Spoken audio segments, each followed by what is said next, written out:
Hello guys, this is your friend and we are back with a new fanfic. I, Sakura Haruno, take you, Sasuke Uchiha. Her voice trembled with happiness. To have and to hold, for better or for worse. Light glistened in her eyes like. For richer, for poorer, in sickness and in health. The radiance of her face was blinding. To love and to cherish from this day forward. Of all the times to feel resentful. Till death do us part. This was not one of them. You may now kiss the bride. Amidst the cheers and applause, he desperately wished for it to end. He wanted to go home, eat a tub of ice cream, and cry himself to sleep like the emotional mess he was. But Naruto Uzumaki wouldn't. He had to ride this out. Never give up, never back down, never run away. His Nindo was his life. But hearing her utter those words shattered his heart. The sight of her smile mended it for the moment. As their lips connected, Naruto forced himself to look away. He could feel the tears forming behind his eyelids, but he would not let them fall. This was her wedding day. The beginning of her own happiness, and selfishly, the end of his own. That night, I guess it really was nothing to her. Speech, speech, speech. The crowd called to him. Oh, yeah. I'm the best man. As he shakily walked up to the microphone, he avoided the heavy gazes of all the guests in the room. Especially those who knew of his true feelings, fearing he may somehow give himself away in front of everyone.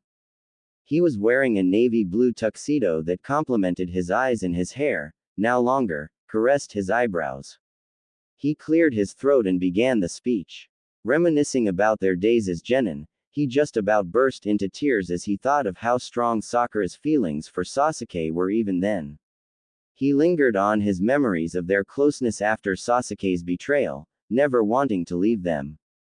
Of how he promised to bring him back no matter what. Truly, it was the promise of a lifetime. The guests erupted into applause, most of them awestruck at Naruto's composure and eloquence. Most would have assumed he'd rambled about ramen and simply yelled in its entirety, but he was certain to carefully construct his words. Claps on the back came from his fellow groomsmen, as well as a smirk from Sasuke. But Sakura was beaming with joy at him, obviously touched at his dedication. He forcibly grinned back at her, determined to keep her as happy as he could on her special day. Though he couldn't help but stare at the Uchiha crest that donned Sasuke's suit, and wondered how long it would be before she would simply be known as the Uchiha matriarch. No longer Sakura Haruno, but now Sakura Uchiha. The thought of it made him nauseous. It sickened him even more to think of the time that Sasuke had secretly been spending with Karen again. When Sakura thought he was out on a secret S-rank mission, he knew where he really was. He had tried bringing it up to Sakura several times, but was unable to ever get it out, as the innocent look on her face was always enough to make him change the subject. He knew that Karen was a vital part in Sasuke's clan revival. She was even more in love with him than Sakura was. Naruto always hoped he was wrong, but had little room to doubt himself. An hour later, and countless bottles of sake, the reception was in full swing. The music was loud, the crowd was happy, and Naruto was still miserable. He sat slumped in his chair, ignoring the concerned looks of Kakashi and Yamato. Naruto, I would have thought by now you would have asked Sakura to dance, Kakashi smirked.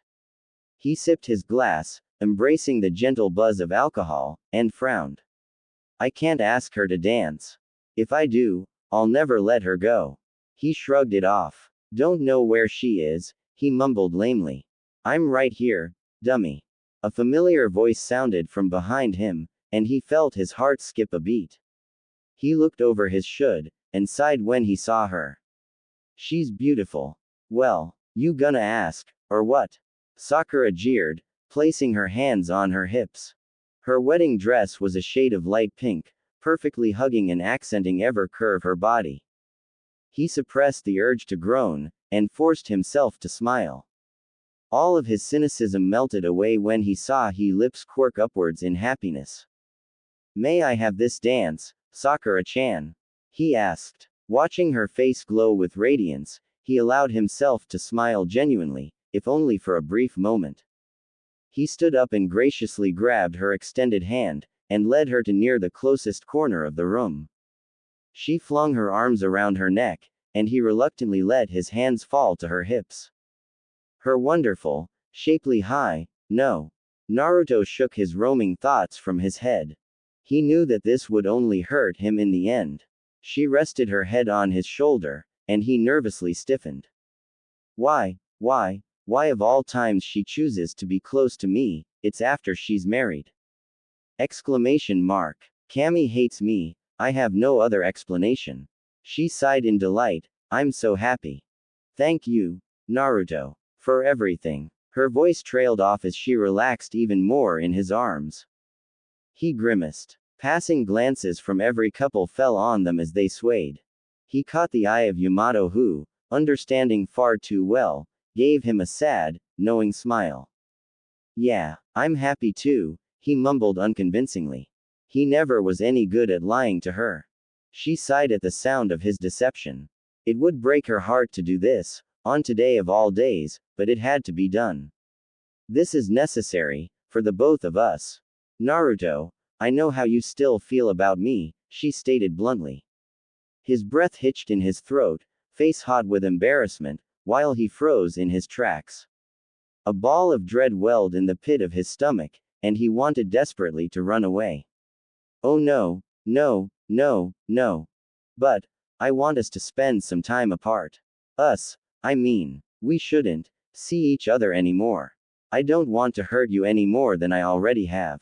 The words unwillingly left her lips, almost as if she really was breaking up with him. As they swayed uncomfortably, Naruto's thoughts drifted to his most painful memory and him and Sakura, rivaled only by her confession in the Land of Iron. After Naruto's close call with death during the war, Sakura's confusing emotions ran wild, and allowed them to overtake her actions.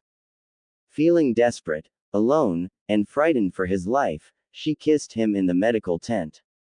All protocol was thrown out of the window, and Naruto's shock at her gesture overcame his need to question it.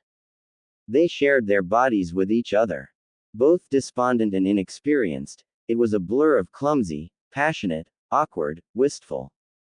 As he made love to the girl of his dreams, the girl he had loved as long as he had known her, any doubt of his feelings were quickly abolished.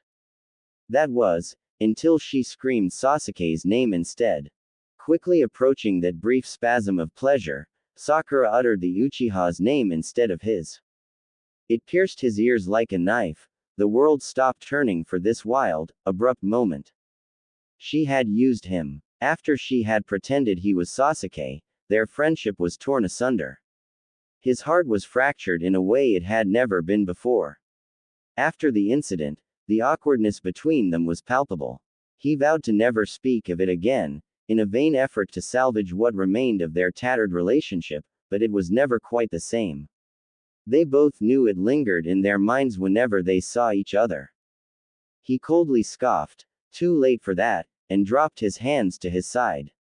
Sakura did the same, and stared at him, doe-eyed. Naruto, I'm sorry, really I am. But I love Sasuke-kun. We're married now. I don't want to cause you any more pain. I care for you too, you know. He let out a bitter laugh.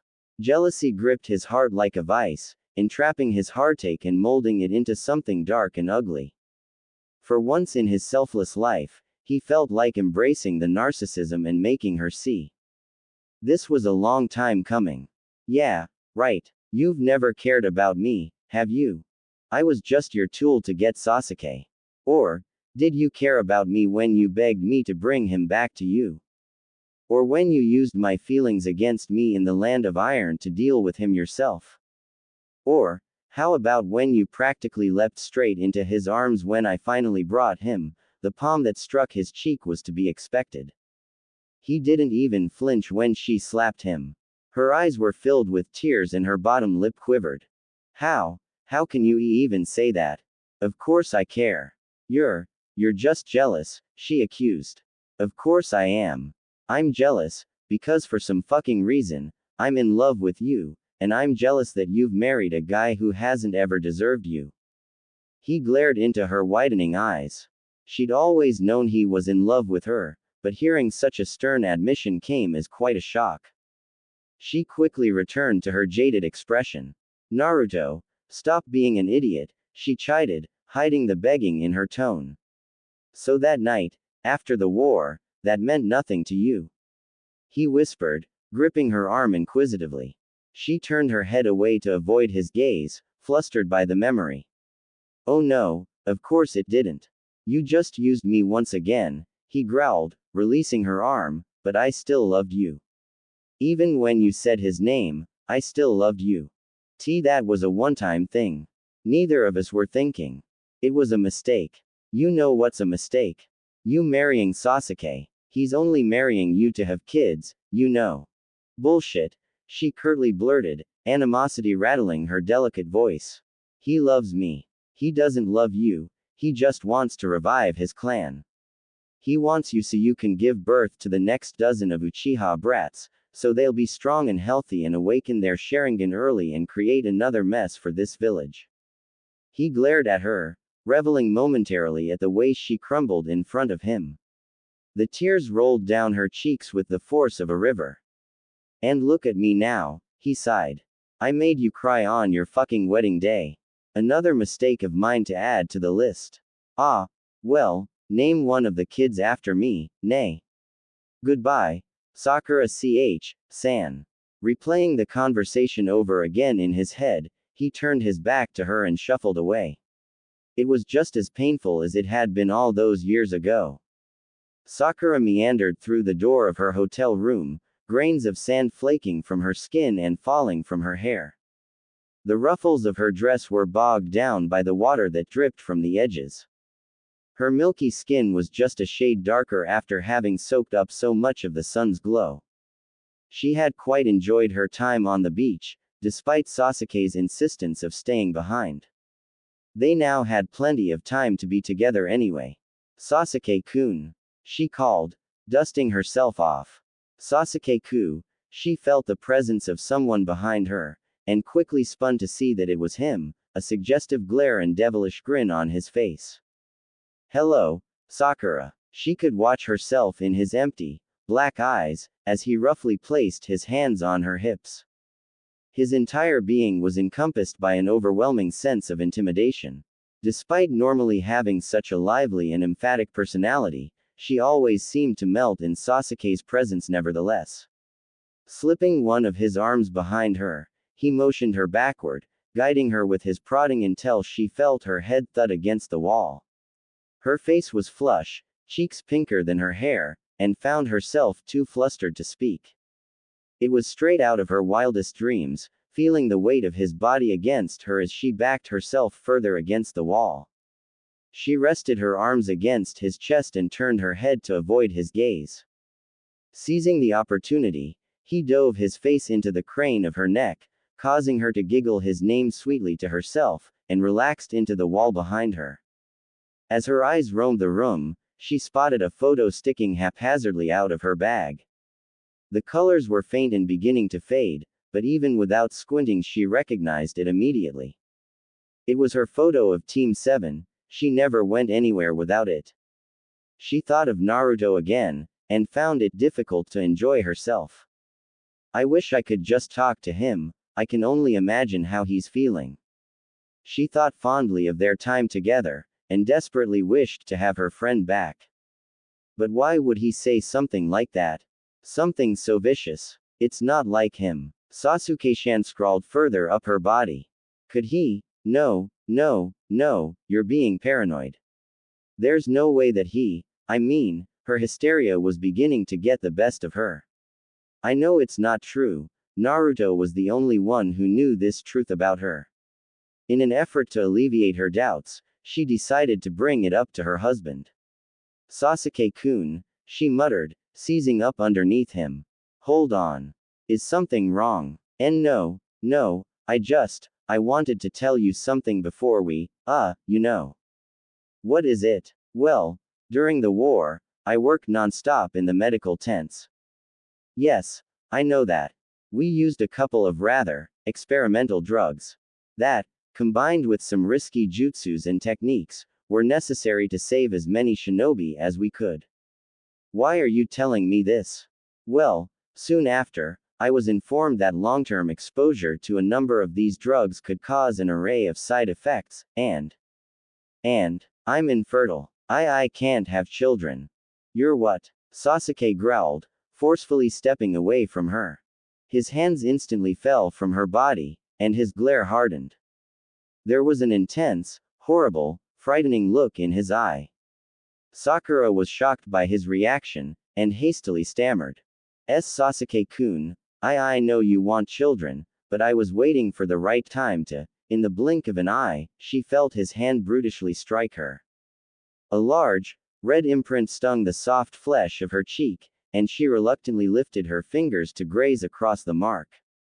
I'm dreaming. I must be dreaming. This isn't real. He didn't just do that. He didn't just hit me. Shiwarli turned her head to face him, and found him leaning against the dresser with his back to her. His grip was forceful enough to turn his knuckles white. Her tears were blinding, sweltering in her eyes. You should have told me this a long time ago, Sakura. I didn't think it was necessary, important, worth mentioning. You didn't think your inability to bear children was something I should know. Sakura felt herself shrinking into the wall. Her voice became small, akin to a whimper. I thought we could work it out when the time came. She slumped to the floor with her face tucked into her arm. Sasuke whipped his head around, and saw his wife in tears. His better judgment knew that it was wrong to hit her, to yell and make her cry. All he could feel in his heart was contempt, as he made his way over to her. I find it difficult to believe that there's really nothing you can do. You're a medic after all. There should be something you can do to fix it. He watched her sniffle pitifully on the floor, and thought laying a hand on her knee could console her. That is, before he saw the scowl on her face once he did. She shot her head toward him, eyes burning with anguish. Is that the only reason you married me? His hand jerked at her outburst, as he struggled to hide the shock in his face. He felt no need to defend or rebuke himself to her. They stared at each other, not a word between them. Oh my God, it is, isn't it? Sakura, do you honestly? The only reason you married me was so I could have your children. You're being. I should have listened to him, she cried, covering her mouth. Sakura shot up from the floor and glanced the room for her bag. The shaking in her legs was desperately trying to tell her to leave. Listen to who? Sasuke interrogated as he blocked her way. Get out of my. He clasped her arms in his hands, and furiously pressed her back against the wall. His energy was dark and malevolent. Sasuke, let go of me. To who? Please, I just want. To who? To Naruto. She shouted, wrangling her arms out of his grip. As she briskly rounded the corner of the bed, Sasuke followed directly behind her, his voice rattling with resentment.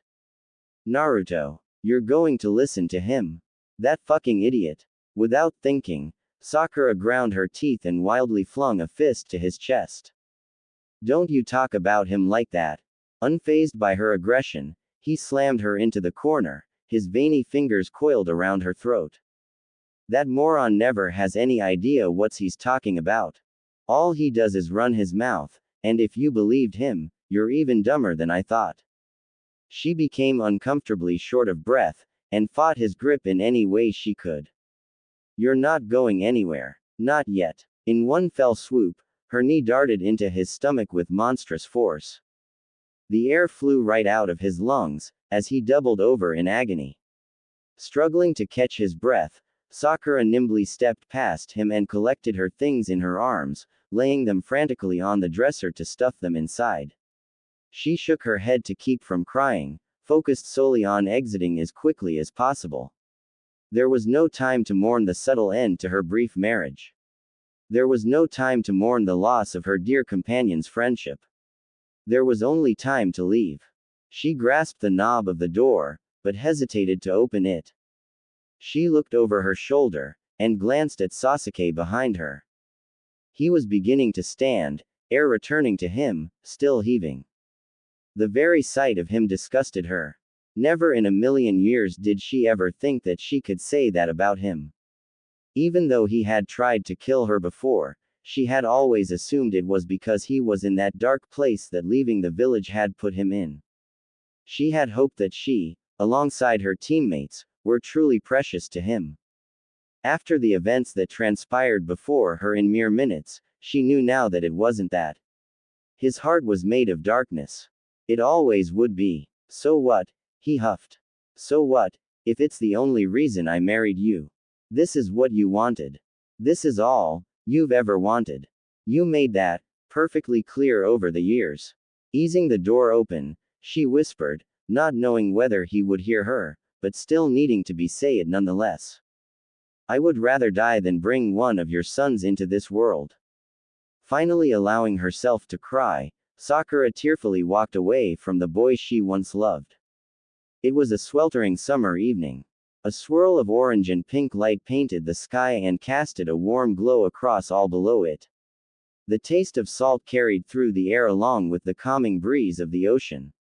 Wind whipped wildly through her hair, sending an array of chills down her spine, as Sakura raised herself onto the train steps.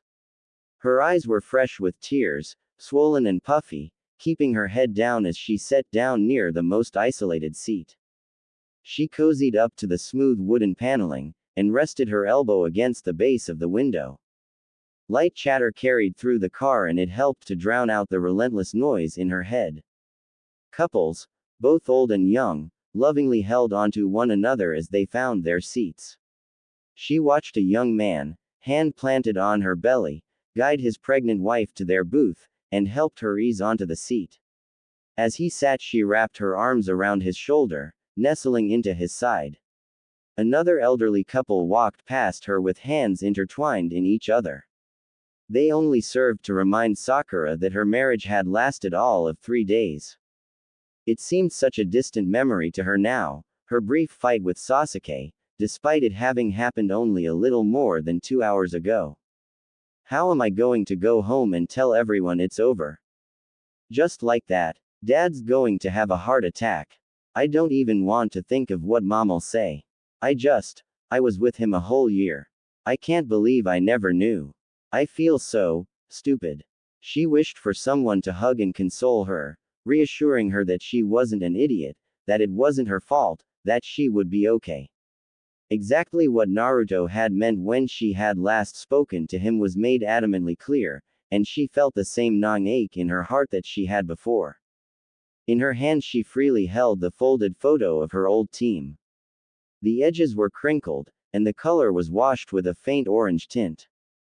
The lines of her sensei and teammates' faces were muddled, only the base outlines of their features remained. It was still her favorite picture. We were so young. Those days were long gone, but she thought of them often, remembering her initial joy and dismay over her team assignment and the bonds that she had formed. Each D-rank mission or training session was tinged with nostalgia, no matter how menial or strenuous the task. A sad smile found its way to her face as she gazed at Naruto in the picture, scowling with arms crossed, still just a small and rambunctious bundle of energy. She laughed to herself as she thought on every irritating and idiotic thing he used to do, and found herself missing every prank, every scare, and every surprise quite dearly.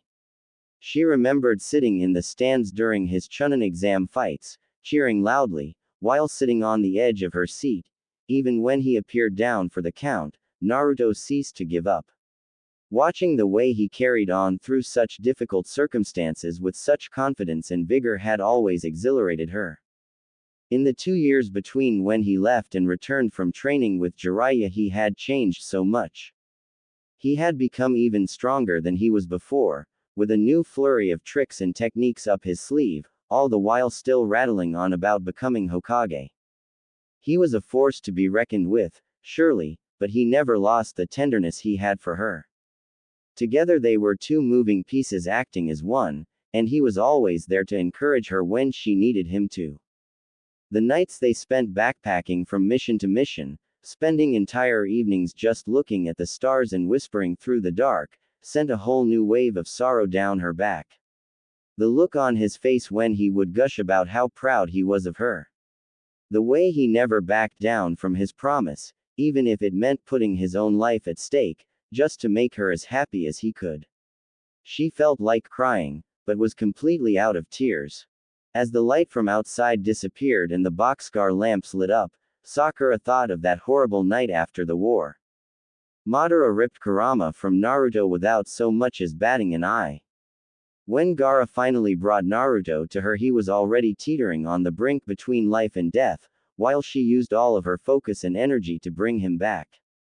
Her own heart was fluttering with fear. If she lost Naruto, what did she have? Seeing him taken down in such a swift movement was incredibly traumatic. When he was finally revived, Sakura was overwhelmed with emotion, feeling everything all at once as they continued to fight. She couldn't help herself once they were alone. She never wanted to leave his side again, as he had never left hers, and she yearned to be as close to him as she physically could. It was no longer enough for her to simply be his friend. She had realized her confession to him previously wasn't completely untrue. It was almost as if she was subconsciously trying to accept that she loved Naruto herself. Her skin tingled as she memorized the way his fingers caressed her, how he laid his head against her chest. Neither of them knew what they were doing, but it came as naturally, as clumsily, and as passionately as it possibly could have. Until she said Sasuke's name. It slipped out without her even knowing it until she saw Naruto's face. The mix of shock, horror, and sadness on his face was one she never intended on revisiting. Balling her fist tightly, she pressed her hand to her head. So stupid. Stupid. Stupid. Stupid. I don't even know why I did it. Could I be any dumber? I wish I could take that back. It was as if someone had cast a spell on her for years of her life that had made her unable to see anyone but Sasuke. He, in all his aloof, uncaring demeanor, had cursed her with the inability to see someone who truly loved her, even though he was directly in front of her. Sasuke had shown her his true colors, and they were quite unpleasant. What did I see in him? All he did was treat me like garbage.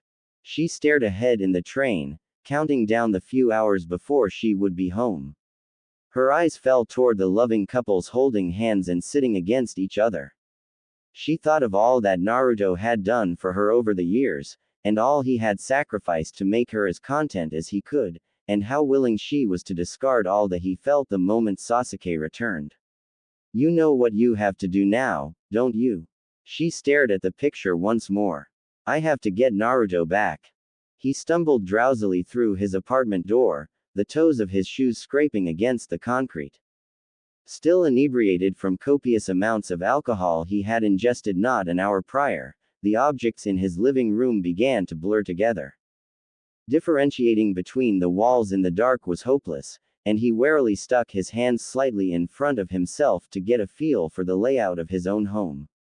The placid coolness of the wood beneath his feet kept him agile and helped to jolt himself more alert.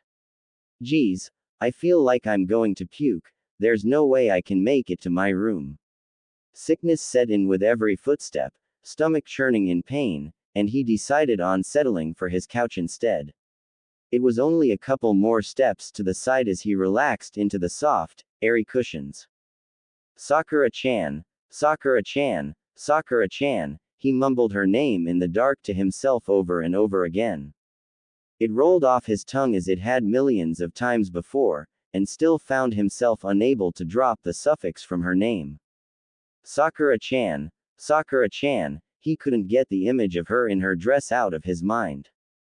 Light curls of hair rested on her dainty shoulders, her eyes were clear and bright, every curve of her body accentuated by the fabric of her gown. It was as if she was born to wear that dress. And her smile. She had never looked more beautiful, more overjoyed in her entire life. After watching her suffer for years on end, he wanted nothing more than to revel in her happiness. But he couldn't do it. She never really was mine, was she? His sniffling began to drown out the white noise of his fan. Naruto tried his hardest not to cry, but it was inevitable.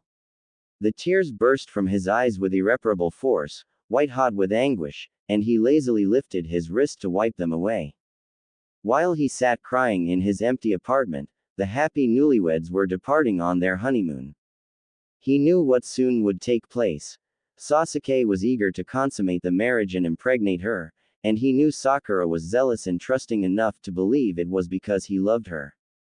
The thought of him laying his hands on her made him sick. Knots tied in his stomach and it felt like he was spinning at 100 miles a minute. He remembered all the times that Sasuke had tried to kill her, nothing but malice in his heart, and his tears only increased. Sasuke's hand around her throat was a particular gruesome memory to recall, and he wanted nothing but for the image to disappear. That bastard, that fucking piece of scum. It was foolish of him to have ever considered Sasuke his friend. Memories of his own brushes with death at Sasuke's hand came to mind. The Uchiha had never wanted him for anything other than a rivalry to further his own ambitions of power. He elected to bring him back only because he could never break his promise to Sakura. He loved her, she loved him. But she loved Sasuke more. I can't do this anymore. She's married. She's out of my life. It's over. I can't keep doing this. Naruto winced and shut his eyes closed as he fell over onto the arm of the couch. He was surrounded by reminders of his loneliness, the stacks of dirty dishes, the trash strewn on the floor, the piling laundry. The cloth of the couch absorbed his tears, as well as his sorrowful wails, as he let his exhaustion overtake him into sleep. Bright sunlight seeped through the curtains and striped across Naruto's face. A grimace lined his face as he struggled to avert his face. Having cried himself to sleep, his eyes were crusted shut, swollen and puffy with redness. Every muscle in his body ached. He couldn't hear his own thoughts over the pulsing in his head. He struggled to catch his breath, overwhelmed with how horrible he felt. Why did I punish my body like this? I feel like shit. Naruto reluctantly eased off the couch, rubbing the sleep from his eyes, and he glanced at the ruin his apartment stood in. Sakura had always been around to help him tidy his house as she hated the idea of him living in so much clutter. Without her help he had turned into somewhat of a slob. He agonized over how he would get on in her absence. Thinking quietly to himself, he let out a forlorn sigh. I need some fresh air.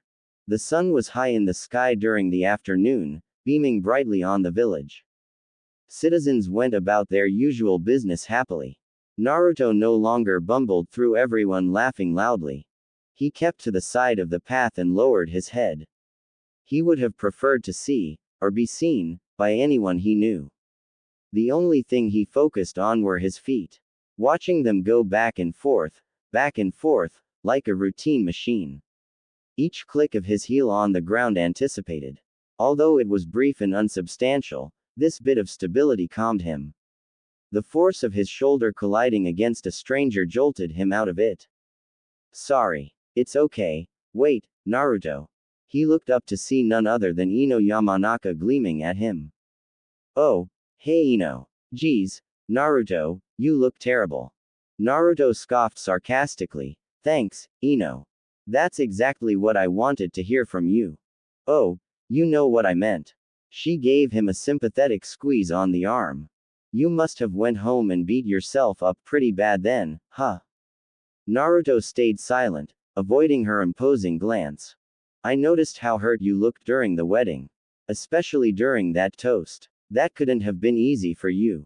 He didn't particularly feel like opening up to anyone, especially to Sakura's best friend of all people. Naruto continued to stay silent, kicking the dirt below him. How are you feeling? I'm fine. Really. That doesn't sound very convincing, you know. Naruto shrugged. You can trust me, Naruto. I'm not going to blab to forehead if that's what you're concerned about. Quote. Hey, how's your appetite? Huh, are you hungry? Oh, it's fine, come on. Let me take you to Ichiraku's. My treat. Okay. Thanks. Naruto, it's not like you to not devour your bowl immediately. I'm just not that hungry, I guess. Ino propped her elbow on the table, laying her head on her hand. She watched as he continued to watch the steam of his bowl. He hadn't even broken his chopsticks yet. Naruto, were you and Sakura ever even close like that? Like, did you ever actually think that you two could have ended up together? I thought so. I really did. Sakura-chan and I, well, we had a very intimate relationship. How so? He sighed as his mind raced. Should I tell her? Ino, of all people. I guess I have no choice now. We had. Ino nearly choked on her noodles and coughed to catch her breath. You what? It was right after the war. After I almost died. I guess she thought she wanted to be more than friends, but. He watched as Ino ducked her head even further in his direction, ears peaked in interest, as she waited for him to continue. Never mind, I don't really think I should tell you. Naruto, Ino began, laying a hand on his, you can trust me. And I really think you should talk this through. Well, when we, finished, she called Sasuke's name. She called his name. Geez, I had no idea, Naruto. That's terrible. Naruto absent-mindedly stirred his pork in the broth, losing his appetite with each word he confessed to Ino. Remembering the heartache was a little more than he could bear. He watched her face contort into a sad, pitiful frown. She thought to herself, I didn't think Sakura had it in her to do that to someone. I know I'm Forehead's friend and all, but if it's any consolation, what she did was wrong. She shouldn't have used you like that. Naruto hardened his expression and looked at the girl before him. He had never been particularly close to her before, and they hadn't even really spent an extended amount of time together before. But it was like a weight was lifted off his shoulders to have his pain validated by someone. It was as if his suffering was finally being acknowledged. He squeezed her hand and nodded. Thank you, Ino. That means a lot. Ino smiled warmly. You know, I think you should forget about her now. What else do you want to talk about? The two blondes sat inside Ichiraku well after they had finished their bowls, snickering and gesturing wildly at their table. To Naruto's surprise, he found got along with Ino quite well. She had the same fiery personality he did, as well being attentive and charming to boot. She even threw in a couple stories of her own. He wondered how it was that they seemed to only butt heads in the past, and now considered her a good friend within a matter of hours. Coming down from their current laughing fit, Naruto leaned in closer over the table. Ino, I've had a lot of fun with you this afternoon. I have too, Naruto. I'm kind of shocked to be honest. Want to do it again sometime? Maybe Saturday night if you're free. Ino gaped in awe, fluttering her eyelashes. Naruto Uzumaki, are you asking me on a date? He nonchalantly shrugged, but with an air of confidence. Call it what you like, he smiled. She pressed a finger to her lips and thought on it. Of course she would. She was practically waiting for him to ask. But she didn't want him to know that. Saturday night, Why not? Sounds like fun. The two gazed at each other across the table, and for the first time in months, Naruto felt happy. His heart was as light as a feather. She stood outside and leaned against the wall. The shade provided nice relief from the scorching sun. It was just around noon, and she nervously bounced her leg. Her house was nearby, and she was getting closer each road she walked down. She agonized over and over about how best to break the bad news to her parents. Maybe I should just not tell them. Not now, but maybe, no. She glanced from beneath her bangs at the people sipping and calmly chatting outside the tea house a couple buildings down. She spotted a man smoking a cigarette, and although she never smoked, she desperately wanted one. Maybe I'll just tell them in a couple days. Yeah, I'll wait a day or two. I just need to get home. She kicked off the wall, and clutched her bag tighter against her side. Taking a deep breath, she rounded the corner. That feeling captivated her heart again, that horrible, shameful burn that gripped at her throat and plummeted all the way to her stomach. There was no end to her discomfort. Distracted, and not seeing through her bangs, Sakura clumsily collided into a much sturdier woman. Hey, wait, Sakura. Is that you? The familiar voice rattled her, and her head shot up. Her heart was ready to explode straight out of her chest, and she felt herself growing redder and redder by the second. Of all the people to bump into, her mother and father, both shackled to shopping bags, were the last two people she wanted to see. Sakura, what are you doing here? Her father questioned. She continued to stare doe-eyed at her parents. The words bobbed up and down in her throat, unable to escape past her tightly pressed lips. Aren't you supposed to be on your honeymoon? Her pupils rapidly bounced back and forth between her mother and father. Say something, you moron. They're looking right at you. Mebuki laid her bags on the ground while her father used his hand to shield his eyes as he looked behind her. Her mother began to press her. And where is Sasuke? Why isn't he with you? The intensity of her parents' insistence only continued to break her. She felt that same horrible, dooming feeling overtake her as her face contorted into a malcontented grimace. As her father continued to scan the area for Sasuke, her mother seriously gripped her daughter's arm. Sakura, what's the matter with you? All at once, she felt herself crumble into her mother's arms, startling her immensely. Burying herself into her mother's bosom, Sakura stifled her tears and struggled to regain her composure. Kazashi crowded around in a panic, immensely confused and frightened by his daughter's outburst. Sakura, my sweet flower, what's the matter? Wiping her tears against her mother's shirt, she slowly began to peer her head upward. Can I talk to you too, at home? A steaming cup of tea sat in front of her and she clasped her fingers around it tightly, letting the warmth soothe her rattled nerves. Her parents sat sympathetically, yet somewhat sternly, across from her at the table. They waited expectantly for her to begin talking. Her leg bounced nervously against the leg of her chair as she struggled to find the words to say. Sakura, her mother began, I need you to tell me what's wrong. Yes, Sakura, what was all that about?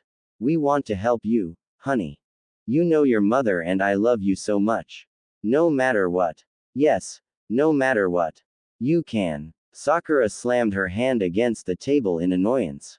Yes, I know I can tell you anything. Can you just give me 2 seconds, please? This isn't easy to say. Her parents both leaned back in their chairs and exchanged looks of surprise. They watched her continue to bounce her leg and twiddle her fingers. Oh, honey, every couple has their fights. It can be very difficult in the beginning, but that's no reason to get so worked up by. There is no marriage. Not anymore. What on earth do you mean? Mebuki and Kazashi leaned even further over the table. Sakura began to feel closed in by her parents' concern. I'm having the marriage annulled by Tsunade-sama. What? Mebuki exclaimed as she shot up from her chair and ambled toward Sakura. Sweetheart, what in the world happened? You two have been together so long. Kazashi sat wide-eyed and gape-mouthed at his daughter. All that money for that wedding, and she's already getting divorced. You have got to be kidding me. Her mother cradled her head in a dramatic fashion as Sakura struggled to withdraw from her embrace. I can't be married to Sasuke-ku, Sasuke. I can't. Kazashi tapped his fingers against the table as he stared past his daughter. There's thousands of Ryo I'm never going to see again. Kazashi. This is no time for jokes. Who said I was joking? He huffed, blowing a piece of hair from his face. Mebuki grimaced as she directed her attention back towards Sakura. Why are you getting divorced? You were so happy on your wedding. What could have possibly happened in 3-4 days? Sasuke, he what? He only wanted me to have his children. He just wanted me to get me pregnant. Her parents recoiled in shock. They had seen him come around often in the year before they were married. Although he had never struck them as a very affectionate person, neither of them thought he was only superficially interested in their daughter. Her mother lowered herself into the empty chair at Sakura's side, laying a sympathetic hand on her arm as she blinked away her lingering tears. Naruto warned me. He told me all of this that day and I didn't believe him. Her voice trailed off as she remembered all his kindness, and how coldly she had dismissed him on that day. Any other time, he would be the one at her side offering a loving ear and tender hand, but no longer. Just her overbearing parents. I'll kill him. Kazashi exhaled, slamming a fist into the table, causing upset tea to jolt from their mugs and splash to the floor. Dad, please, no. I don't need you to fight my battles. I'm a grown woman, I can handle my own business. I just wanted you two to know. How did Naruto know? I think he just had his suspicions. She shoved her face again into her hands. I should have listened to him. He's always right, he wouldn't say something like that if he didn't have a reason. She lingered in her hands for a couple seconds more. The darkness was comforting. No one looking at her, parents included. No one expecting anything of her. No one to give difficult answers to. She wished to crawl into the darkness and hide. She stood abruptly, gathering herself and heading for the door. I'm sorry to have to tell you this. I really am. But I have to go see Tsunade-sama now. I'll come by later, if that's all right with you too. You're always welcome home, honey. Thank you. Now, I have some things I have to make right. Leaves rustled against the window of Tsunade's office as she lazily swiveled in her chair. She had yet to read over the contract that had been sent to her by the Land of Waves and had little interest in motivating herself to do so. The past couple of days had seen nothing but constant stacks of papers, as well as Shizune's constant nagging. She decided to revel in this brief moment of peace before she returned to her dulling work. A tiny knock at the door interrupted her. Sighing at the thought of another delivery of treaties and requests, she hesitated for a moment, still gazing at the leaves. Come in, she groaned, back facing the door. Quiet footsteps eased into her office. The lack of confrontation surprised her, and Tsunade turned to face the figure standing at her desk. She was surprised to see Sakura, normally emphatically bold, standing small and meek in front of her mentor. Tsunade-sama, she mumbled, I need to speak with you. Sakura, I thought you left for your honeymoon. I did. Well, what are you doing here then? She noticed the tears glistening in the corners of her eyes and dripping to the floor, and she cautiously stood up. Sakura, she urged. She nimbly stepped to her side and delicately laid a hand on her back, guiding her to sit in her chair. What happened? As Sakura held in her tears, she let out a forlorn sigh. I thought he loved me, she murmured, dragging her wrist across her eyes. Naruto tried to warn me, but I didn't listen. Tsunade's head bowed curiously. About Sasuke? Yes. What did Naruto warn you about? Sakura, I still don't understand what happened. Sakura fiddled with her fingers as she recalled how quickly things had transpired between them. Sasuke, he only married me. Sakura choked on her words and hid her eyes behind her hands. Just breathe, she thought, just breathe and tell her. He only married me to have children. He never loved me. He just wanted to use me to revive his clan. She felt sick again. Tsunade glibly scoffed. Her senju sensibilities immediately boiled inside her. Can't trust an Uchiha, she muttered under her breath. Realizing that this may not have been the most appropriate thing to say, she quickly eased over to her apprentice and laid her hands delicately on Sakura's shoulders. I'm so sorry, Sakura, that was unseemly of. I need your help. Tsunade paused at her abruptness. What can I do? Well, first I'd like to have the marriage annulled. You and him didn't. No, we didn't. She nodded her head. Well, all right then. You'll need to fill out some paperwork to contest it, but it's relatively simple. I'll give you what you need before you leave. Thank you. I have one more favor to ask. And that is, I want you to put us on a mission. An S-rank mission. Just Kakashi-sensei, Naruto and I. For what purpose? I'd rather not discuss it right now. Does it have something to do with Naruto? Sakura bashfully turned her head away, inadvertently revealing the truth to Tsunade. Her mentor let out an exasperated sigh. You've become more like me than I may have liked. You two are a lot like me and Jiraiya. Tsunade bit her lip and thought inquisitively of the open missions she had left. Lately she had been behind in her assignments, but most of them were merely C or B rank missions. She pivoted towards her desk and quickly rummaged through her drawers. I have one, she mumbled, losing track of her thoughts, that I have been saving for a couple weeks now, as I haven't had a squad with the time, there it is, to take care of it. She removed the folder from beneath a pile of haphazardly stacked papers, and plopped it into Sakura's lap. 1S rank mission. You can skim through the details now, if you'd like. Or you can wait until I formally call Team 7 in my office for the assignment. It's up to you. I think I'll wait. But thank you Tsunade-sama. This means a great deal to me. Whatever you need Sakura. Oh, she quipped, rummaging again through her drawer. Here are annulment forms. Don't want to forget those, Sakura graciously extended her hand to take the papers as she rose from her chair. Tsunade gazed at her downtrodden pupil. She had never seen her so utterly defeated before, although there was little she herself could do herself to fix it. Sakura, she cooed, please don't make the mistake I did by swearing off love. He loves you. And no one else is going to love that knucklehead like you. Sakura was fresh out of tears, but her heart was touched by Tsunade's words. Her hands wrapped around her mentor and she brought her in for a tender, albeit aggressive, hug. Thank you, Tsunade-sama. Tsunade laughed as she softly patted her back. All right now, try to relax for a day or two. It's all going to be okay. Sakura nodded as Tsunade rounded back toward her desk. I'd love to chat more, but I really have some work that needs my attention. I'll see you when I call Team 7 in for the mission. Good luck, Sakura. She nodded in respect as she made her way to the exit. She quietly closed the door to Tsunade's office, and although she still felt that small ball of despair in the pit of her stomach, it was unraveled by the slightest twinge of hope. Sakura sat in the garden of her parents' home soaking in the delicate sunlight in the early morning hours. The wind rustled the chimes above the back door.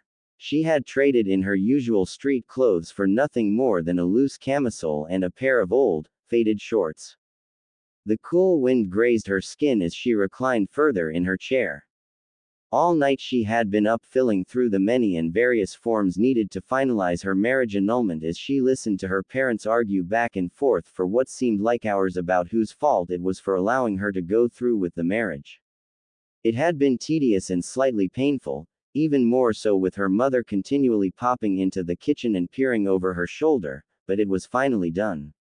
It had been tedious and slightly painful, even more so with her mother continually peering over her shoulder, but it was finally done. She set it out of her mind to focus on carving out this single moment in the day wherein she could forget that past couple of days and simply relax.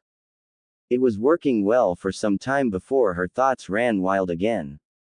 I can't wait, she thought. I have to see him now. She tapped her fingers against the arm of her chair, debating whether or not this was a good idea. No, I should leave him be for now. Her loneliness still lingered, and she thought of who she could drop by to see for a light-hearted chat. I could go see Ino, though. She collected herself from the chair and tiptoed quietly past the glass door to get dressed. Only a person or two came in and out of the door to the flower shop. This was usually a busy day of the week from them, but apparently business had slowed in the past months. Through the window she could see her friend staring boringly at the pages of a magazine, flipping with disinterest as she smacked bubblegum at the counter. Ino. Alerted at the sound of her name, Ino hastily looked up from her magazine and saw her friend politely waving to her as she entered through the door.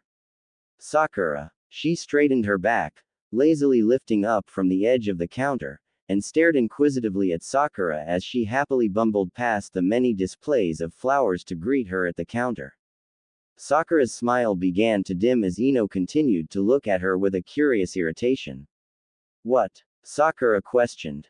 What do you mean? What? You just left for your honeymoon like, What, 3 days ago? What are you doing back here already? Sakura let out a slight sigh, now past the initial devastation the question brought up. It's a bit of a long story. Sarcastically folding her arms, Ino smirked as she leaned against the back wall. As you can see, I've got the time. Perfect. Sakura smiled. Can I take you to lunch? At the cafe they sat sipping coffee, easing into conversation. I'm having the marriage annulled. Ino nearly choked on her coffee, and stammered, what? In between forceful coughs, Sakura slid her a napkin from across the table to dab her mouth. I'm having the marriage annulled. But you two literally just got married. Like, literally a couple days ago. What happened? As Ino wiped the drips of coffee from the corners of her mouth, Sakura nervously folded her hands and tapped her thumbs against the table. You know, Sasuke and I never were right for each other. But I couldn't see that until after I married him. Sakura bowed her head shyly as she searched for the words to convey the actual finality of their relationship without directly saying why. It was still vastly uncomfortable for her, even when divulging the information to her best friend. She tucked a strand of hair behind her ear as she caught Ino's attentive glance. It's a little hard to tell you right now. I feel like a total moron. But, suffice it to say, Sasuke, he never loved me. And I don't love him. And I have to move on. Comforted by the warm steam of her coffee cup, Sakura felt a pair of soft hands pat the top of hers. Sakura, Ino sighed, I'm really sorry. I thought you two were, finally happy together. Whenever you want to tell me the details, you know you can. Thanks, Ino. As she retracted her hands. I just wished I had listened to Naruto. Naruto. Yes. He tried to warn me on my wedding day, but I didn't listen to him. We got in a fight and, he stormed off. I haven't seen him since then. Ino's face burst with blankness as the sudden realization hit her. That must have been why he was so bummed when I first saw him. Ino.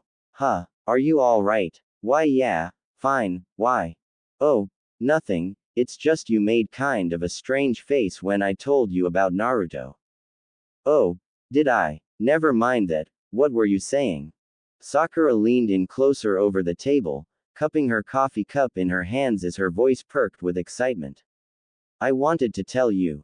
Her friend reciprocated her movements, moving in and hushing her tone. Tell me what? Sakura bashfully began, flustered by her own thoughts. I don't know why it took me so long to see what was always, right there in front of me. I was just so enamored with Sasuke that I just didn't see much else. It was like nothing else existed but him. So I never really noticed all the small but grand gestures before me. I really wish it hadn't taken me so long to understand this, but I need to prove to him that I care about him. And I worry about him. And I miss him. And that I, love him. Ino sarcastically rolled her eyes, acting as if she was thinking. Sakura's gushy speech went straight over her head. Geez, who are you talking about, Sakura? Sakura playfully tsked as she shyly shrugged. It wasn't like Ino to be willfully oblivious. I'm talking about Naruto. Ino abruptly withdrew from the table and, in half feigned, half real shock, dramatically placed a hand over her heart. Sakura continued, I'm going to prove to him that I can be there for him like he has for me. Ino snickered and coyly shook her head. Sakura immediately became defensive. What's so funny? It's just, why are you always competing with me for the same guy, Sakura? What are you even talking about? First Sasuke, now Naruto. Wait, what? Ino glared unbothered at Sakura, whose eyes were wide with shock, brow crinkled in an expression of confusion and surprise. When you left for your honeymoon, Naruto was a damn wreck. I bumped into him in town the morning after. We got to talking, I took him out to lunch. We had a very nice time. And we're going out again tonight. Sakura stammered, surprised by both her friend's confession and her sudden attitude. Ino smugly smirked. I'm not going to lose to you again, Sakura. This isn't a competition for me, Ino. When have you even liked Naruto? When have you? Damn it, Sakura, Ino exclaimed, quickly catching herself. Her voice lowered to a dulled growl. He's not just some puppy who's going to keep following you around. He can't wait on your every whim or change of heart. Sakura pulled back from the table, her back stiffened by Ino's harsh words. Ino sternly glanced from side to side to avoid not noticing any strangers attempting to latch onto their not-so-private conversation. And without getting into all the sordid details, he told me about you two's past indiscretions. After the war. The very mention of the war spiked Sakura's nerves, and she felt her whole body nervously twitch. Oh my, why would he tell her that? Oh, no, why would he tell anyone that? You should know better than I do that deep down he's so lonely. Insensitive. He's so used to being written off, but he still cares so much. He cares about you the most. You have to know that, don't you? That forehead of yours isn't so dense you can't comprehend that.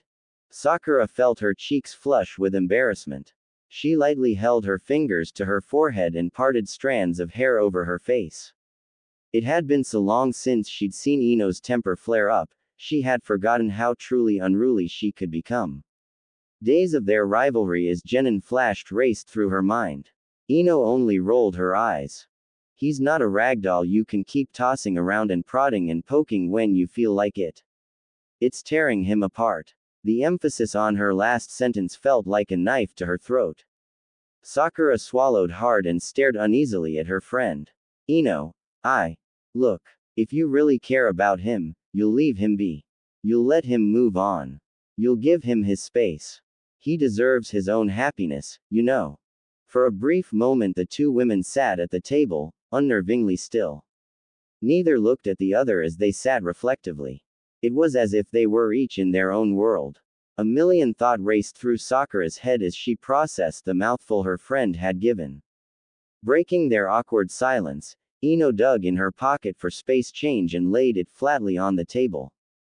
I have to go. I'll see you around, Sakura. Ino gathered herself from the table with a flourish, and coolly strolled away. Alone at the table, Sakura sat, gape-mouthed and anxious. After all this time, she never imagined that Naruto may have fallen for Ino, of all people. It was simply a thought her brain refused to process, a horrible and twisted paradox that was never even theoretically possible. Her eyes began to twinge, sensing the burning sensation of another batch of scathing tears. She dropped her chin to the upright palm of her hand and covered her eyes with the other. It was as if the energy had been drained from her once again, and she no longer had the energy, or the desire, to find a private place to cry. She let a few rogue tears escape the corners of her eyelids before she slowly lowered her head to the table, resting between her folded arms. Stop crying. Stop crying. You're in public for heaven's sake. No matter how harshly she demanded it of herself, she couldn't stop herself from weeping. It came like the bursting of floodgates, violently, and all at once. Doing her best to stifle her body's shaking and heaving, she tried to disregard the stares of an odd person or two that was surely looking at her. Her desperation often got the best of her, but there was no time more inconvenient than now, as she wiped her tears along the inside of her sleeve. Though she had only erupted for a minute or so, her eyes and nose were red and puffy as if she had been crying all day and night. She was slow to rise from her chair, delicately arching her head to avoid the certain, uncomfortable glares from other cafe patrons. Unfortunately, she caught the disapprovingly glance of an older couple. The lady grimaced in sympathy while the older gentleman merely shook his head. I need to get out of here. As she began to rush off, she realized she hadn't paid yet, and quickly stashed an excessive yet suitable amount of bills into a confused waitress' hands. She sat on top of the mountain away from the quiet evening buzz of the village. The clouds above her began to dissipate, and the soft glow of stars filled the night sky. Sakura sighed and directed her gaze back down towards the streetlights that sat outside. She couldn't think of anything other than Naruto walking the street arm in arm with Ino. She imagined the flirtatious way that Ino would grip onto his arm, lean her head against his shoulder, and laugh at his jokes even if they weren't funny. It drove her mad. Of all the people to make Naruto feel special, she never thought it would be her best friend. Of course, Sakura never thought she herself could be the one to make Naruto feel special, and that was what was always peculiar about Naruto. The most indiscriminate of all people were the ones to make him feel loved. The very thought broke her already delicate heart. Although she wanted to cry, she was fresh out of tears as well as the energy. Feeling defeated, she flopped back down onto the gritty slanted rock of the mountain. She found no solace in the night sky. What if the kindest thing to do is to let him go? The thought invaded her head without warning or invitation. But she struggled to disagree. What if he really is happy with Ino? Why should I interfere? Her ankle bounced anxiously off her bent knee. No, Naruto never gives up, especially on those he loves. That's his ninja way, he's always dumbly yelling about it to someone. She craned her neck to the side to get a last glimpse of the village. Then that shall be my ninja way too. I won't go back on my word. Just in. Community. Forum. More. Heavens Fall by Sadie's Sun. Anime Naruto rated. T. English. Romance and Drama. Naruto U. Sakura H. Words. 17K plus. Faves. 123. Follows. 132. Published. September 26, 2015. Updated. March 14, 2016. 41. Chapter 7. Her feet hit the pavement with an ever-increasing amount of force. Her hair flew behind her erratically as she rushed toward the Hokage's tower, as a burning sensation spread through her chest. I can't believe I'm late. Of all the days. Standing attentively at her desk, Kakashi and Naruto patiently waited for Tsunade to begin speaking. For the last 10 minutes, she had sat at her desk with her chin in her palm, her other hand resting impatiently at the edge of her desk. Her fingers tapped relentlessly as her forehead wrinkled with irritation.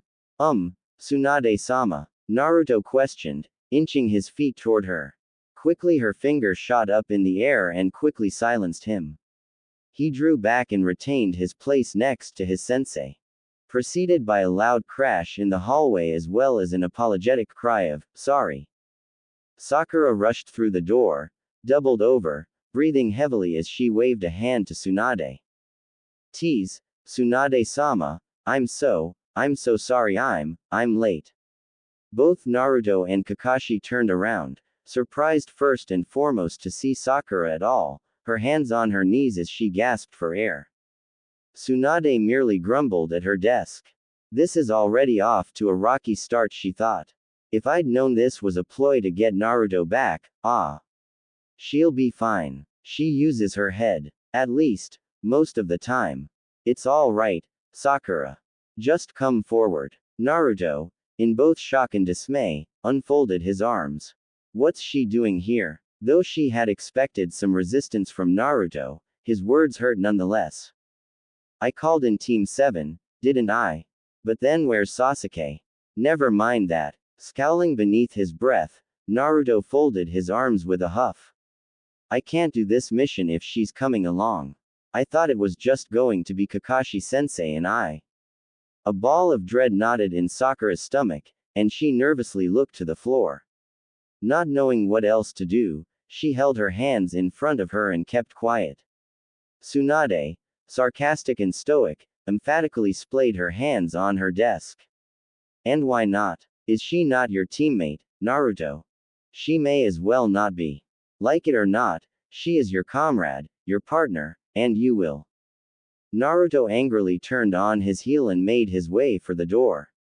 I can't take this mission, Granny. You can find someone else too.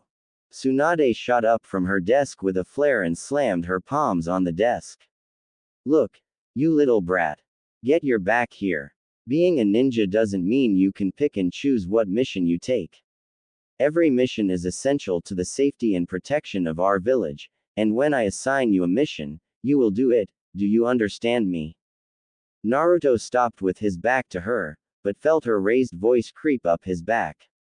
Halting on his heel, his hand was outreached toward the door. As he debated whether or not to leave, he bit his bottom lip. In agitation, he slowly withdrew and turned back around, resuming his spot next to his sensei. Well, are ya at least going to tell us what we're here for then?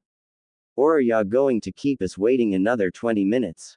Naruto, Kakashi growled. Knock it off. Be respectful. Thank you, Kakashi, she smiled. She calmly lowered back into her chair, and rested her chin on her interlocked fingers.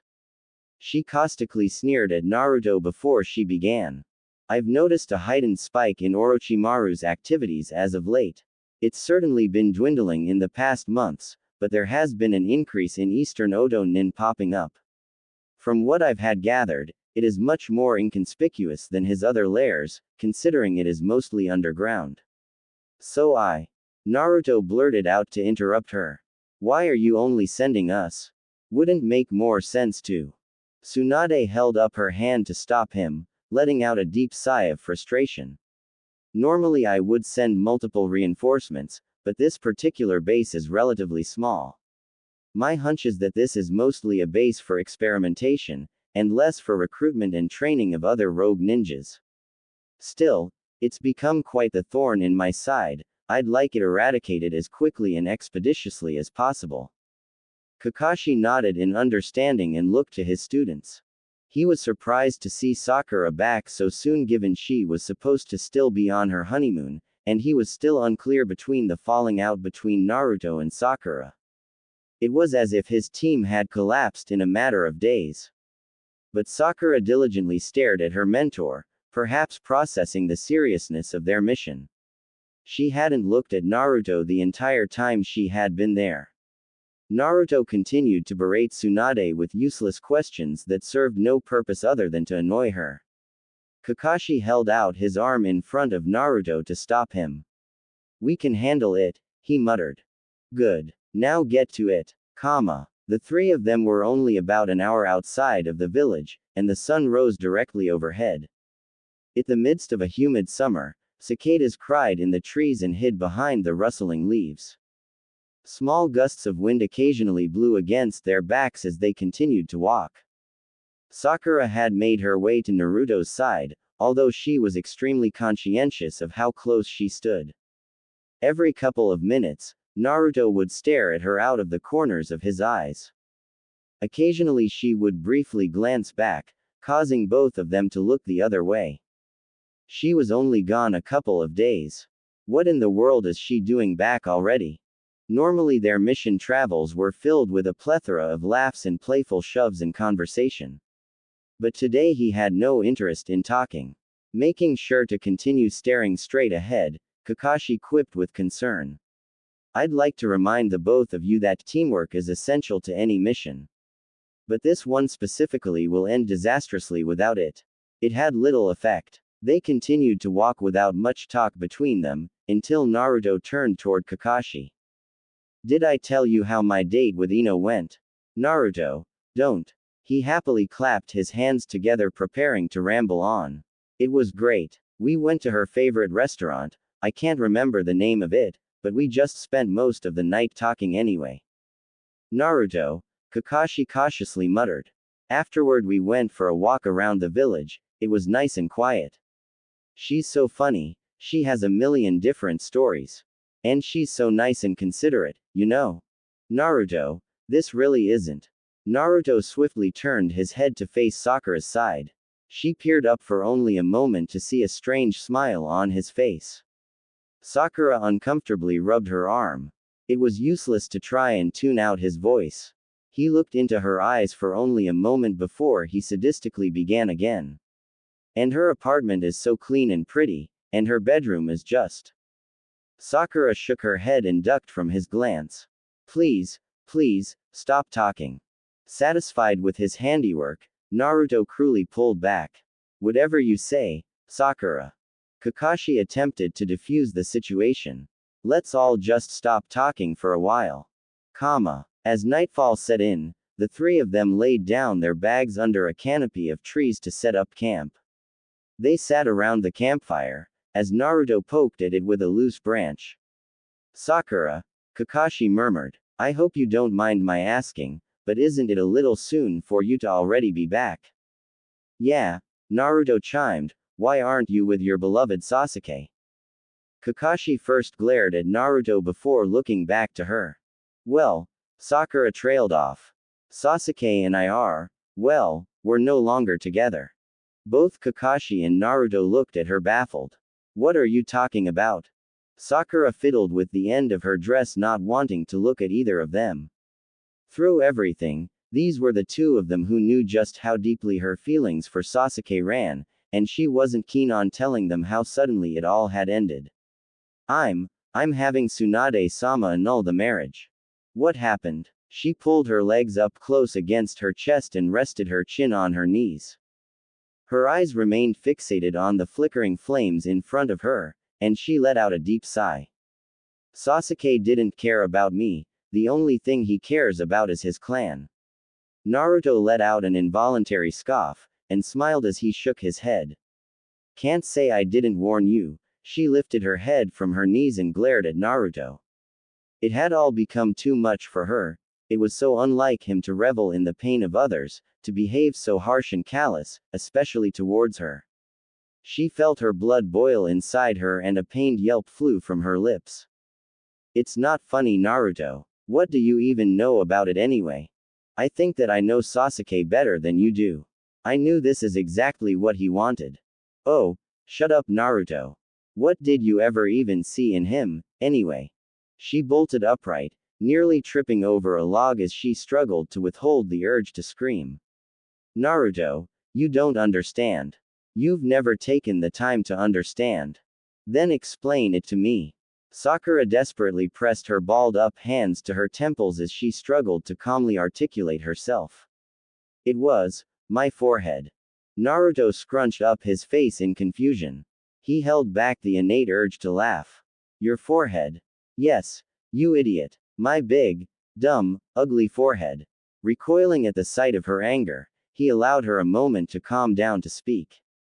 She inhaled a panicky breath of air, covering most of her face with her hands.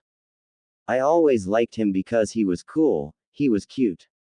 I liked him because all the other girls liked him. Because Ino did too. But that day, when we were actually put on the same team, I was sitting on the bench when he approached me. He made a comment about my forehead, and although he was joking, he made it seem as if it wasn't a big deal. That it wasn't anything to be embarrassed by. And then he let me open up to him about how I felt. The both of them sat dumbstruck as they stared at her. He validated my feelings and made me feel safe. And later he revealed something very personal to me. After that, her voice trailed for a moment as she felt the impending, hellish tide of tears welling in her eyes. All I ever wanted was for him to open up to me like that again.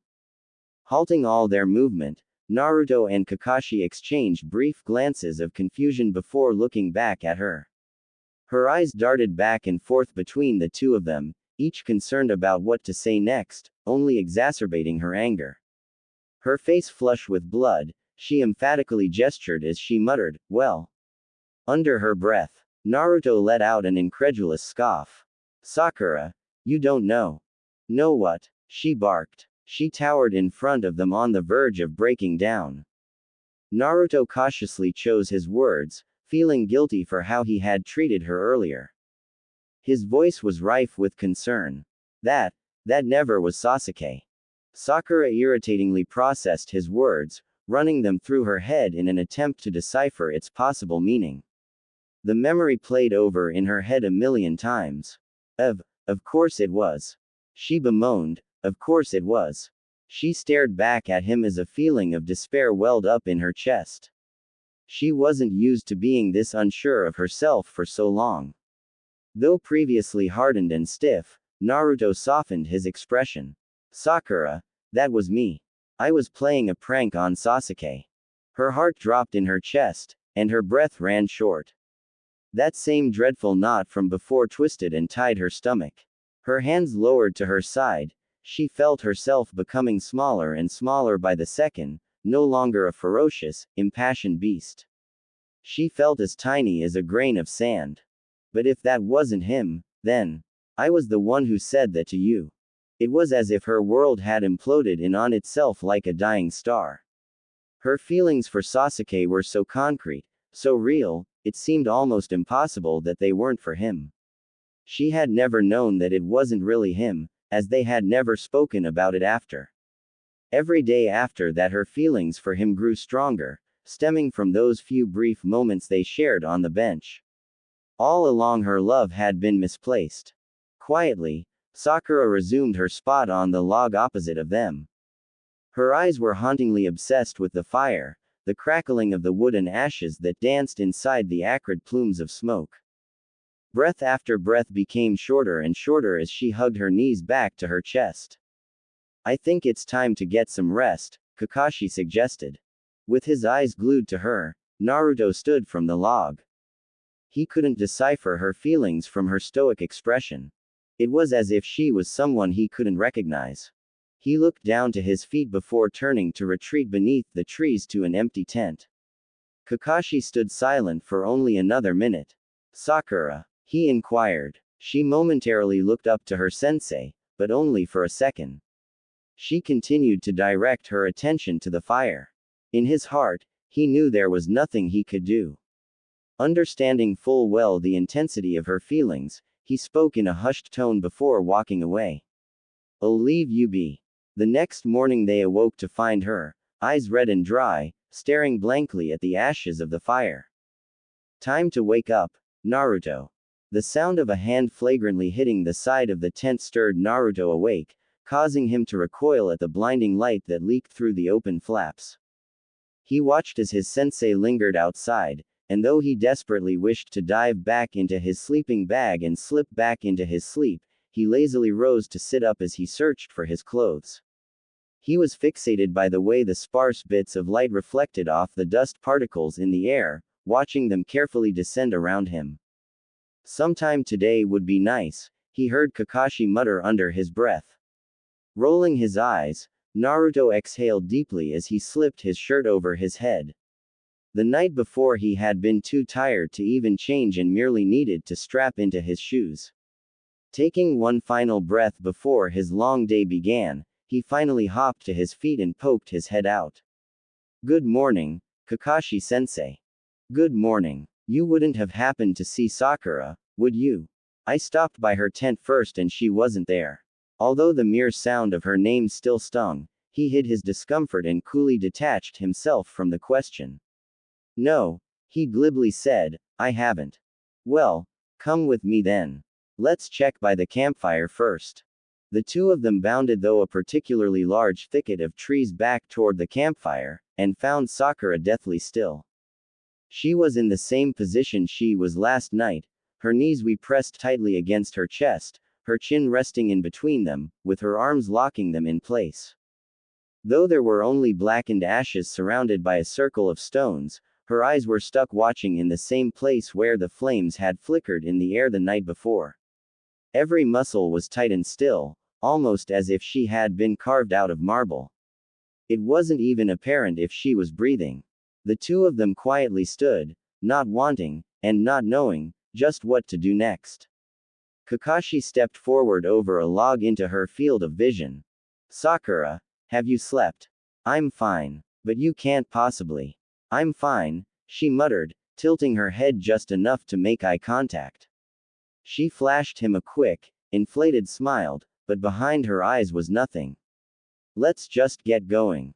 Although she suggested leaving, she was unable to get up and move. Her body's resistance and exhaustion kept her put, and she continued to sit in front of the fire. Kakashi worriedly looked to Sakura, and then to Naruto, and noticed he refused even to look at her. He kicked a rock with the toe of his sandal in order to avoid having to even glance in her direction. I can't believe this. In a matter of days, my team has disintegrated. Kakashi let out a loud sigh. I miss when they were harmless little genin. Naruto, why don't you go look for something to eat? We'll handle packing up here. Without speaking, Naruto nodded in affirmation and headed back behind them into the woods. Now alone, Kakashi elected to give Sakura 1 more minute. If in 1 minute, she didn't get up, dust herself off, and spring back into her normally cheery self, he knew he would have to do something. But it was evident that she would have sat there for the rest of her life as she felt so inclined to. Kakashi sauntered in her direction and laid a sympathetic hand on her shoulder. He warmly gave her a light squeeze and listened to the wilderness around them. A murder of crows flew above their heads, cawing madly as they nested into the canopy of the trees and disappeared. Kakashi-sensei, Sakura quietly mumbled. Her voice was small and feeble, much like when she was a child and hid herself from the world, and at this moment she felt very much like doing the same. Kakashi tilted his head in attentiveness. He's going to hate me forever, isn't he? After the words left her lips, she slowly upturned her head to face him. She desperately sought out the reassurance in his face. No, he isn't, he chided. And I think you know him well enough to know that. She kept quiet, hoping he would continue to speak. I don't know exactly what is going on between you two, but I suspect there's much more to it than I'm aware of. Sakura felt herself becoming bashful, both not wanting to reveal her secret to her sensei, but also desiring the relief of disclosure. Kakashi affably rolled his eyes. Naruto is sensitive, in a way. He's so used to people abandoning him, people taking advantage of him, I imagine there's a limit somewhere. He crouched down next to her and looked into her sunken, tired eyes. She stared back with the corners of her eyes beginning to water. He won't hate you forever. But this isn't going to fix itself by pretending whatever happened, didn't happen. And I think you know what you need to do. Sakura felt immense relief at her sensei's words. Unhinging her knees from the grips of her arms, she wiped away the budding tear in the corner of her eye. Now, let's get up.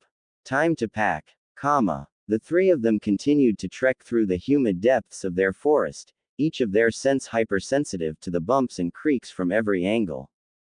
Kakashi led out in front, nose still buried into a book, while Sakura trailed behind. Although she was desperate to stay vigilant, her exhaustion radiated through every limb. It was like she was bogged down in a casing of mud. She felt Naruto and Kakashi in front of her disappearing by 5, 10, 15 feet in front of her every time she blinked. She knew that she wouldn't be able to continue for much longer. Kakashi-sensei, she yawned. Could we take just a short break? I suppose. It is rather late in the day already. We could just set up camp here. By the time he turned around to scope out the area, Sakura had already lowered herself down to the ground, leaning quietly on the tree. Thank you, she tiredly mumbled. Letting out a small chuckle, Kakashi continued to trail off.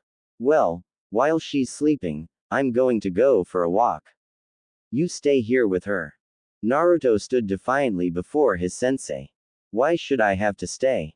She'll be fine. You can't know that, Naruto.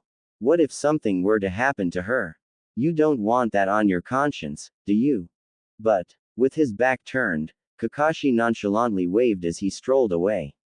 If she's not up in an hour, you should probably wake her. Left alone, Naruto turned to look at Sakura. She wasn't completely asleep, and her eyes hung open ever so slightly. He nervously tapped his foot. Though in his heart he had begun to feel bad about the night before. It was rare that Sakura, though hot-headed, would blow up in such an emotional and jarring way. Naruto thought it was strange to imagine that such an innocuous, minuscule secret could have led them to this. It had become his new daydream, imagining a billion different scenarios in his head about how things may have been different for them. He was broken from his fantasy at the sound of a quiet, whispery call of his name. He turned around knowing it to be her voice. Naruto, she repeated, knowing now that she had his attention. You don't have to stay. You can leave. He was surprised by her sudden assertion. All this time, she had been trying her damnedest to keep him by her side, and now she was telling him to leave. He dug his toe into the dirt with his hands in his pocket. It's all right. I'll stay. Really, you can go if you want to. I'll stay. The azure sky above them began to mix with the pink and orange clouds that set against the sun, as the birds and butterflies above them nested into the trees. Naruto quietly thought to himself. I wouldn't want something to happen to you. Sakura breathed a single sigh of relief as she allowed herself to finally rest. He kneeled down by the riverbank, shielded in the sputtering water's mist and the moon's clear light. It had been difficult for him to fall back to sleep for nearly an hour now, having awoken in a panic and needing to get some fresh air. Letting out an exasperated sigh, he lowered his hands below the surface of the water and let the cool river run between his fingers. He turned his palms up toward himself, cupping a shallow pool of water, and watched his breathless reflection. All of the grief he had been feeling laid heavily in his eyes, resting them only for a moment before he heard a rustling of leaves and brush behind him. He turned around to find a dainty, shadowy figure emerge from behind a twisted tree. Who's there? He demanded. He pulled his hands from the water and patted them dry on his pants. It's me, he heard a recognizable voice call out. From behind the cover of darkness, Sakura stepped out into the soft light. She watched as he recoiled just a bit, resisting the urge to turn around. His eyes scanned her up and down, but he was caught by the fragility in her face. Everything in himself told him to leave. He should just turn his back to her in spite, harbor the scorn in his heart, and leave and never return to her again. To never be caught in her hands again. Perhaps she's had enough. After being ignored by him for days now, and after he didn't rise to leave the moment she arrived, Sakura jumped at the opportunity and slowly began to walk towards him. She took each step as lightly as possible, not wanting to make much noise if any at all. She clung to the blanket that she had draped over her shoulders, and lowered herself down next to him. He gazed at her out of the corner of his eyes, but said nothing more. Neither of them spoke for minutes, but continued to just sit together. Naruto, please talk to me, she mumbled. Gripping the blanket in one hand, she placed the other on top of his. Every inch closer she got to him, he felt a well of fire rising up in his chest. As he became acutely aware of this, Sakura took his hand and quickly brought it closer to her, resting it on her knee. He confusingly let her hold his hand while he resisted the instinct to pull away. She dropped the blanket from her shoulders and let it fall to her waist. Naruto felt his breath hitch. Beneath the blanket she had nothing but a short, thin camisole that rode an inch above her belly button, and her smallest pair of boxer shorts. The blood rushed to his head as he stared, blinking wildly, at her body before him. Having only seen her like this once before, it opened up the floodgate to the memory of the night he spent with her during the war, and he felt the same panic and devastation overtake him again. Naruto, Sakura whispered, watching as he began to shake. A smile crossed her face as she cooed his name. Go ahead. You can. He immediately withdrew his hand and shook his head. No, I don't want to. Naruto, I know that you do. I'm telling you that I want you to. No, I can't, he stammered, turning on his heel and quickly rising. His thoughts raced with anger and lust and frustration and guilt. All of these feelings intertwined and coursed through every extremity in his body. The only thing he could think of was every innocuous, friendly sparring session he had with her. Part of him wished to truly, actually fight with her. Naruto, please, Sakura cried, hastily following after him and reaching out for his arm. At the touch of her fingers he stopped in his tracks, and he could hear the strain in her voice.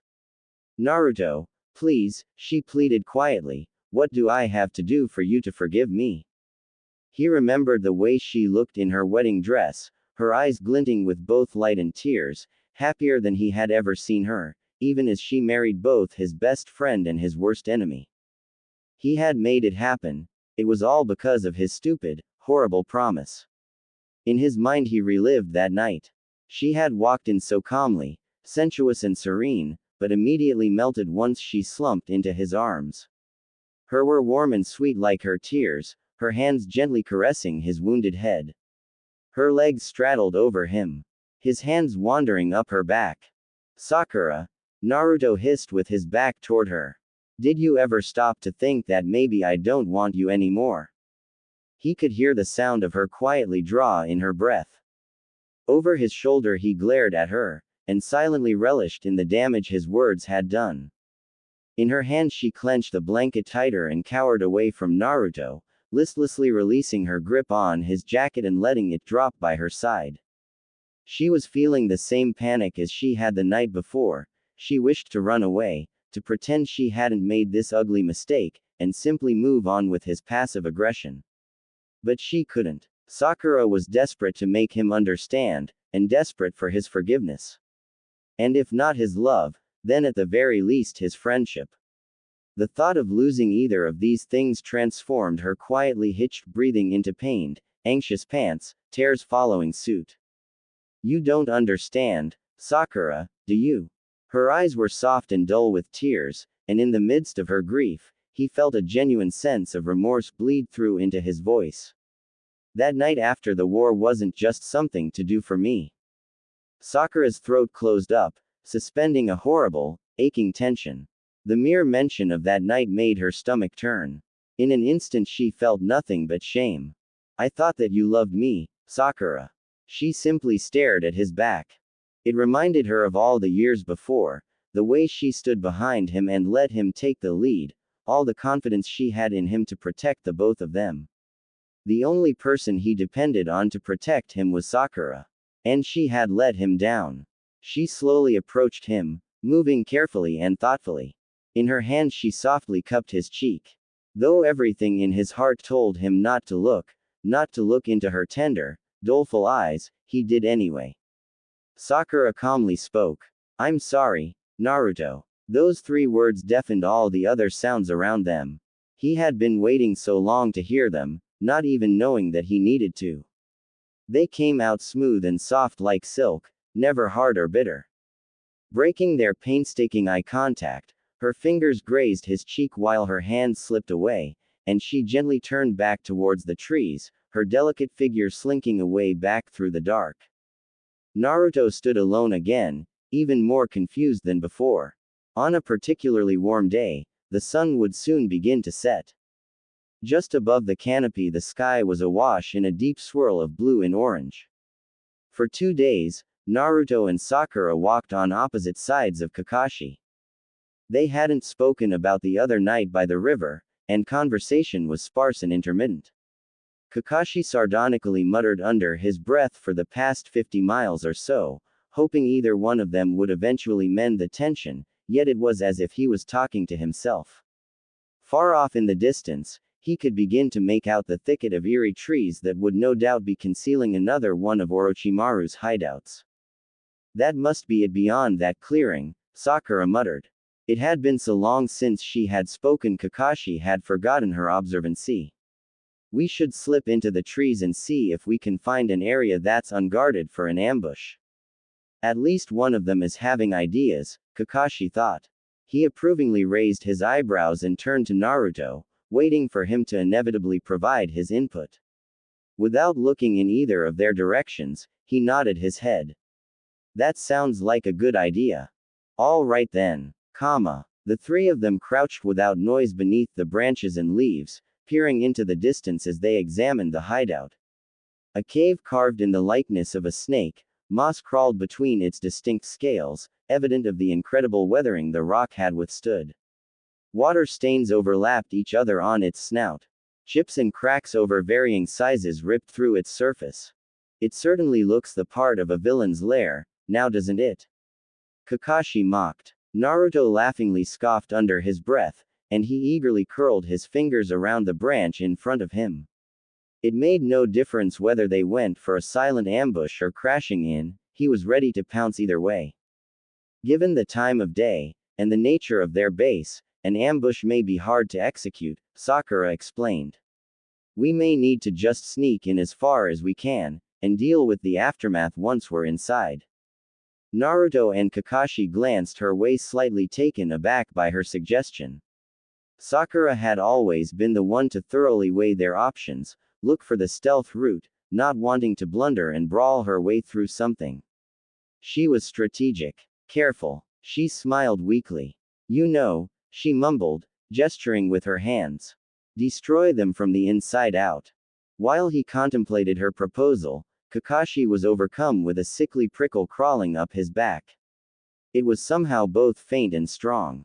Perking up his ears and straightening his back, he let the feeling travel across his body, trying to get a sense of where it was coming from. The dense ruffling of leaves behind him immediately alerted all three of them.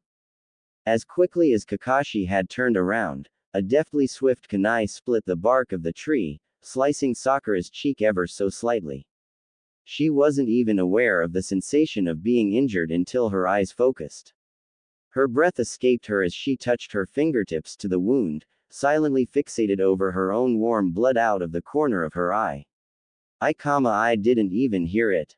Catching only the glimpse of a headband as the shadowy figures danced through the trees, he immediately recognized the insignia, Otogakure. Both Naruto and Kakashi quickly found their balance on the branches, withdrawing their own weapons and bracing for the unexpected. As Sakura looked away from her blood to the kunai, she was startled once she noticed the explosive tag hastily wrapped around its end. Quickly springing to her feet, she hurriedly shouted, Kakashi-sensei. Naruto, move, and leapt from the trees to the ground down below. The both of them turned to watch her disappear, and hastily followed suit. A gust of smoke bellowed through the foliage as it ignited into flames. An explosion of fire and ash burst through the air and rapidly swept from tree to tree, sending smoldering embers down below as their assailants took refuge in the cloudiness. We walked ourselves straight into their ambush, Kakashi hushed, scanning the canopy. Naruto gazed over at Sakura, feeling the mildest of concern for her. It was a habitual, knee-jerk reaction to seeing her hurt in even the smallest of ways. The skin around the cut had become swollen and red, with a thin trail of blood that smeared near her jaw. His line of vision was interrupted as she readily leaned forward, tucking her hand in her pack prepared to rapidly withdraw her shuriken if need be. His attention was drawn toward the small clearing in front of them as a gaggle of Oto Nin dropped from the shadows in front of them, many of them looking disheveled and manic with fury. It was apparent that even some of them had been experimented on. Missing eyes, skin lesions that resembled lightning across their faces, even missing limbs. Check out the legs on her, a man in the middle growled perversely. Scattered whistles and roars echoed among them. Naruto's eyes found their way back to Sakura, watching her scour in disgust, clenching his fists alongside her. Whispers among the back to the effect of, "That's it, that's the kid," preceded a gruff Oto Nin up front grumbling, "We've been expecting you." They quickly began to charge toward them in formation, with knives and hand signs aplenty. Stepping out in front of them before they could react, Sakura promptly began to pull back her fist, let out a familiar battle cry, and unleashed a ferocious blow to the ground, uprooting surrounding trees and sending their lumbering trunks plummeting to the ground, entrapping a few of them beneath their weight. It pummeled the rocky earth below them and sent it rippling through the staggered ninjas. Both Kakashi and Naruto looked on in surprise as she effortlessly recoiled from the punch, coyly muttering, "Too easy," beneath her breath before designating which splintered groups they should take on. Naruto chuckled to himself, finally putting that forehead to work, You know, Sakura teased, tapping her temple. Big forehead, big brain, right? Though there were mere days between when she pleaded with Tsunade to assign her this mission, she spent every one of those days relentlessly training day and night to make up for the time she lost. It was time to take charge. Sakura was determined to prove her worth again. While Naruto immediately relied on his shadow clones to overwhelm his opponents, her and Kakashi had sights set on two nins who dashed toward them. She coolly ambled between their swings with great dexterity, relying on a gazelle-like nimbleness. For the first time she felt she was truly fighting on the same level as her sensei, though his back was turned to her in defense. She had always felt overshadowed in his eyes, never being worthy of his full attention. She had hoped she'd catch the smallest glimpse of pride in an approving smile beneath his mask before they were through. Their knives tinged curtly. The sharp noise rang against her eardrums as she lunged forward. Sakura ducked to his side, hoping for an opening. She narrowly dodged a fist that flew toward her head, and in turn grasped it in her palm, wrangling him to the ground. She held the kunai to his throat, struggling for the strength it would take to cut. He fought back as he pounded against her shaking arms. Why you? Got some fight, in ya, doncha? He choked out. Sakura flexed with all her muscle, putting her body weight into the kill. She was too focused to think of something witty to say. It was mere inches from his throat. He snarled, you should, make for lots, of fun then.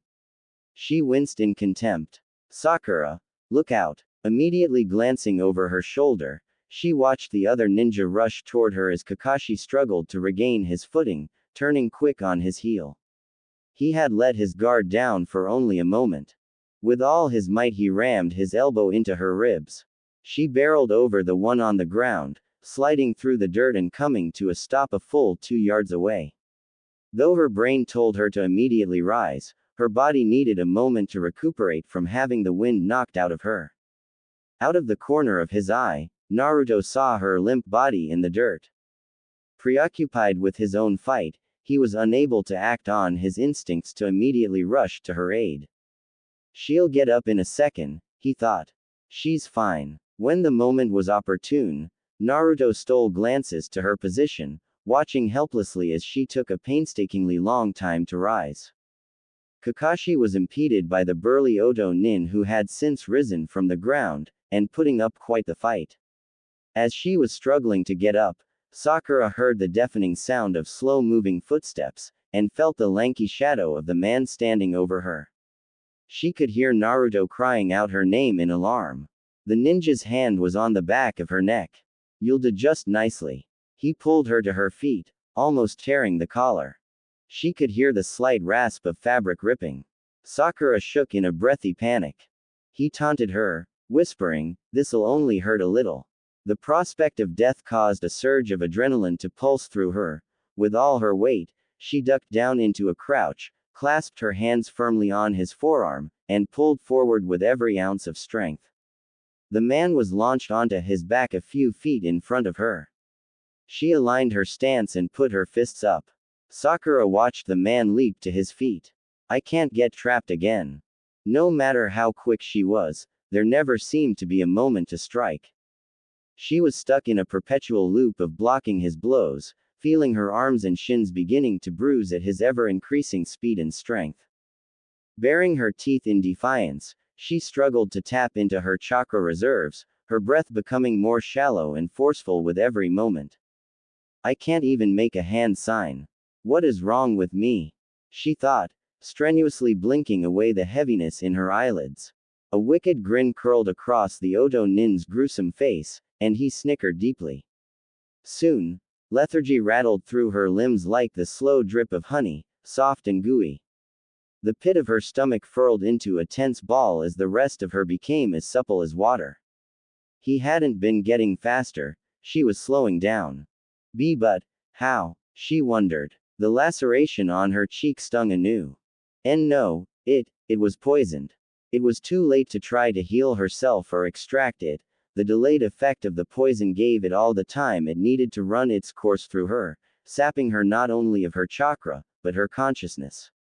There was nothing she could do. As her vision faded in and out, she struggled to force herself to stammer backwards. Unable to protect herself, the Oto Nin delivered a debilitating blow to her abdomen, and she could only watch herself as she saw stars, doubling over onto his fist. Exactly as planned, he cackled. Suddenly accompanied by one of his comrades, they quickly agreed to flee, Sakura in tow, and he brutishly hoisted her over his shoulder. With her last moments of lucidity, she looked up to see Naruto and Kakashi quickly scrambling to overcome their aggressors. Her mouth formed the words to call for him, but nothing came out. This was just the beginning, the real secret will unfold in the next episode. If you enjoyed this story, don't forget to like, share, and subscribe. And hit the bell icon so you'll be the first to see what happens next. See you again in the next journey of Uzumaki Empire 2.0.